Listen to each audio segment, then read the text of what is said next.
Also wanted to say that you're the founder of Ambiance Real Estate, which is an amazing brokerage, and also an MBA and Yale grad. Just wanted to introduce you yet again and also ask you the same 3 nuggets of knowledge. Sure. Yale to me is a 4-letter word. It just means a lot of student loan debt.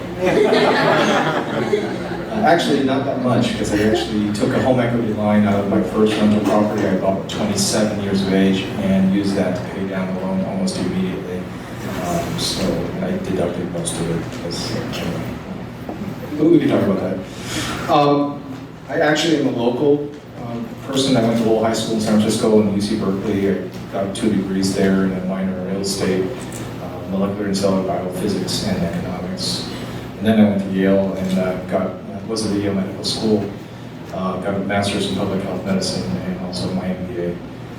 So a lot of school, a lot of debt, and unfortunately real estate paid for all of it. But I'd like to, if you don't mind, I'd like to ask a question to the audience, because we're not sure who's out there. And so I'd like to tailor my response to, where you all are. So if you don't mind, I'd like to find out how many people here are, first-time investors, how many have one, okay? How many have single-family residences that maybe you rent out? Okay. Multifamily? Hotels? You invest in REITs, real estate investment trusts, or maybe syndications? You guess. I don't know. If you don't know, I cannot guess for you. If she raises her hand, So, you can. and is there anything I have not covered so far? Is maybe somebody out there is storage? Yeah. Airbnb? Mobile parks. Airbnb. Somebody had a rich father and then they became president of the United States? And is there anything I did not cover? I'm just curious. Commercial, is that multi-unit? Is that industrial? Is that restaurants and retail? I don't know, malls? All of the above? Okay, very good. So that she should be up here, not... Okay. So a lot of what I do, on a daily basis, we do residential, we do commercial as well, industrial, retail. We have operations here in the United States, in California mostly, concentrated in San Francisco, but we also have operations in Shanghai as well as Hong Kong. And so a lot of the portfolio management we do for our clients is money that came from there, as well as some of the folks that I've grown up with and gone to school with, things like that. So.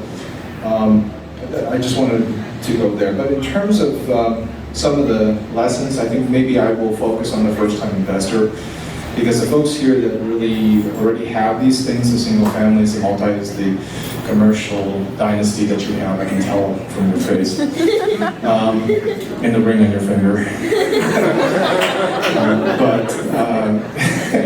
In terms of the beginning investor, I think that's more important. We started, I mentioned kind of at 12 years old, flipping houses. That is true and not true. My father also, our family decided to keep as many as we could, weathering the storms of multiple financial crises, not just 2008 and 2009, but there was many before that as well. So we started in 1983. The reason why we started in single-family residence is because we could afford that. And so, I love your idea, and I think that multifamily is a great thing to do. But you got to be able to afford them. And so lending on it's a little bit more expensive, and you can talk about what's down the way here. And some of the ways you hold title and pass it on to yours is really more complex. But with single-family residences, it's controllable. It's something you can get into. There's a lot of benefits in terms of living in it for the first couple of years, renting it for 3 more, taking advantage of some tax rules that you can talk to the CPA about. But that's what we did, and I moved from house to house to house every 5 years to take advantage of capital gains exemptions. I used that money tax-free, and I invested in other properties, and then I got into multifamily. So, so in terms of some of the things, in terms of COVID, I always get the question from first-time investors, when's the right time to buy? Is it a good time to buy now? Should I wait 6 months? Should I wait 8 months? Well, it's a lousy time to try to time the market if you're a first-time investor. Okay, it just is. It's worse. It's worse if you're talking multi-units, but we can talk about it. And it's even the disastrous idea if you're trying to flip houses. Okay, I think the time for flipping is over, at least in my view. Cost of materials is too high. Getting contractors in to do the work if you don't want to do it yourself is very risky, very difficult to do. And there is no deeper hell than it is to manage a large-scale construction project with a contractor and multiple subcontractors. I don't wish that on anybody. So no, I think it's not a time to market, to time the market. In terms of those people that tried and said, well, I'll wait 6 months, I'll wait for COVID to be over, you missed the boat. Prices are up 10% year to year. They're up 21% quarter to quarter, second quarter. We're looking at 30% reduction in inventory.